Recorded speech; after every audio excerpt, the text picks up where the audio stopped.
High in the mountains of Bolivia and Peru is one of the most intriguing places on the planet, Lake Titicaca.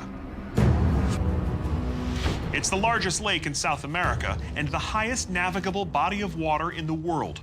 And according to legend, it might also have been home to one of the most advanced ancient civilizations in the Americas. I'm not talking about the Inca, but a far older and more mysterious culture known as the Tiwanaku. Predating the Inca by more than 1,000 years, they built massive stone temples that to this day have barely been excavated. The Inca believed the Tiwanaku were the first people to walk the earth, and that their capital city was once so massive and so complex, it must have been built by gods or giants. They erected bizarre structures with cryptic symbols that have given rise to conspiracy theories of alien contact. And to this day, stories persist that an even more magnificent city is hidden deep underwater. It might sound like fantasy, but recent scans of their ruined metropolis reveal it might be larger and more advanced than anyone believed. And the discovery of mysterious sunken ruins has some people saying that the so-called Atlantis of the Andes might actually be real. I've arranged to meet with archaeologist Alexei Vranich, one of the world's foremost authorities on the Tiwanaku. Tiwanaku, this is not a household name to most people. This is not something everybody's heard of. So what is Tiwanaku? It's a place up at 13,000 feet above sea level, right on the shores of Lake Titicaca. But it's also a people. The people who built it. The people who built it. You have this megalithic site. The scale is so big. Some of these stones are tremendous. These stones are so large, when the first travelers came through, they referred to it as the American Stonehenge. Wow. And much like Stonehenge, Tiwanaku is one of the world's greatest mysteries. Located about 50 miles west of La Paz, Tiwanaku was built around 100 BC, more than 1,000 years before the Inca arrived on the scene. The site consists of a large complex of huge stone structures built near the coast of Lake Titicaca.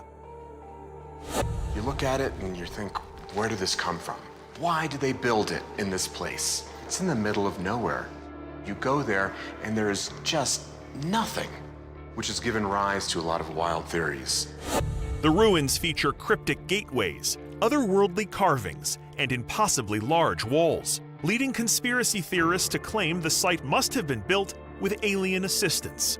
Even the Inca, when they arrived at the ruins 500 years after the Tiwanaku collapsed, were stunned by the size and perfection of the stonework. You know, in fact, the Inca justification to rule was based on the idea that they were the firstborn. The gods made them, they went out to conquer. Then all of a sudden they get to Tiwanaku and they're like, oh no, there's something here that's clearly older than us and even better. Right. So what do? They just changed their history around. They said, in fact, we were born here. So the Inca suddenly were born at Tiwanaku. They rearranged it a bit and said, look what we made. Right. Explorers have been searching different parts of the lake for the fabled underwater city for decades. In 1968, the great Jacques Cousteau himself spent weeks searching for the ruins. But he never searched the waters of Wiñe Marca. Now, I'm meeting with underwater archaeologist Marcial Medina Wanka, who has uncovered the best evidence yet of this lost Atlantis. Marcial, hola, mucho gusto. Josh, nice to meet you, pleasure. What is this? These are remains of a lost Tiwanaku temple. It is? Yes, it was a massive structure with the coiled snake carved at its center, perhaps representing a deity. It's huge. Marcial uncovered these ruins only recently, and they're virtually unknown to the outside world. If they were built by the Tiwanaku, they would be among the only structures found outside of their main capital. And so do you think there were other Tiwanaku buildings here? Yes, I think this was a city that sank as the levels of the lake changed. Do you think there's more out there? Sí. Can you prove it? Sí, se puede probar. Yeah? Lo puedo probar. I'd like to see that. Marcial is confident that the ruins lead out to an underwater city.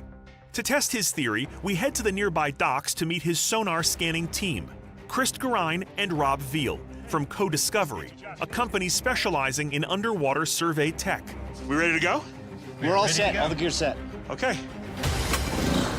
To see if the ruins on shore are just the tip of the iceberg, we're going to deploy the team's otherworldly-looking secret weapon. So the Nova Ray was designed to be towed or fly under its own power. Got it. I've equipped this particular model today with an exterior forward scan sonar. Awesome. Underneath the wing on the skids, I have a side scan sonar, so we can look side to side at the same time as we're looking forward. This thing's got 2 sonar systems and 4 cameras on board. That's correct. And so are you helping to manage the tow? Correct. I'll be on the back of the boat, managing the vehicle and the cable. Got it. All right, well, let's get into it, guys. Come on, let's do it.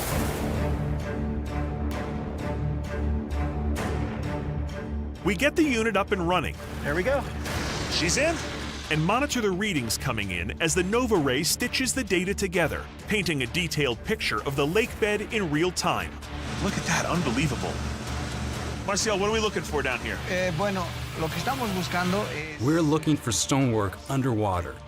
Anything that could connect to the ruins we saw on land.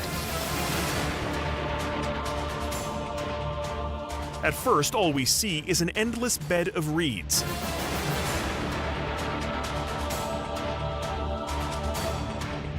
And then, we pick up something unusual, something big. Right there, look at that. Something just went right by the camera. Yep, that had a nice straight line. There's something there. Excelente. That could be a stone. Sí. And those stones would be made out of what material? ¿Qué tipo de piedras? Andesita. Andesite. Andesite, the exact type of stone we saw at Tiwanaku. This could be a major breakthrough. Marcial and I quickly gear up to investigate. High-altitude diving, though, is no joke.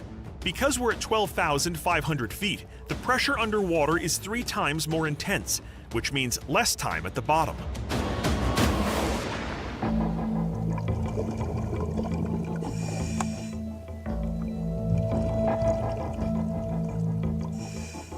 Beneath the boat, the water is clear, but that doesn't mean it's easy to see. We carefully enter an eerie forest of reeds. Really spooky in here. You have to literally reach down into darkness to see if there's anything on the bottom. Marcial, there's definitely rocks here. What do you think? Looks natural to me. None of the stones seem cut. Okay. Whew. Hard to breathe at this altitude. Let's keep looking. The clock is ticking. We have just 20 minutes left before we'll be forced to ascend. Luckily, the thick vegetation clears, revealing something truly incredible. Oh my God!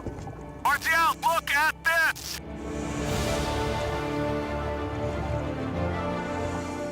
Incredible. Is this a wall? It looks like a wall, maybe for a temple. The wall stretches out as far as the eye can see. We follow it and reach a far larger structure, ruins of something big, perhaps even the remains of a city.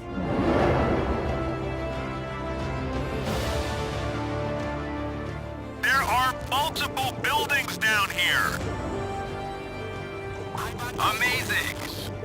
How old do you think this is? By the looks of it, Tiwanaku, early Tiwanaku. We're both stunned by the discovery and deeply out of breath from the altitude. Marcial and I make a few more laps around the ruins and then return to the surface. Whew! Wow! Unbelievable. It's this huge structure. Mucho. Yeah, there's so much stuff, and you can see all the cut stones. Hemos encontrado. We found wall after wall. It's crazy. Loco. You think this could be part of a city? Sí. And what percentage of this lake have you searched? 0.001%. That's it. Excelente. Nothing. A lot of work left to be done. Hey, great job. Ah, that was awesome. Whew. Loco. Crazy. Loco's right. That's loco.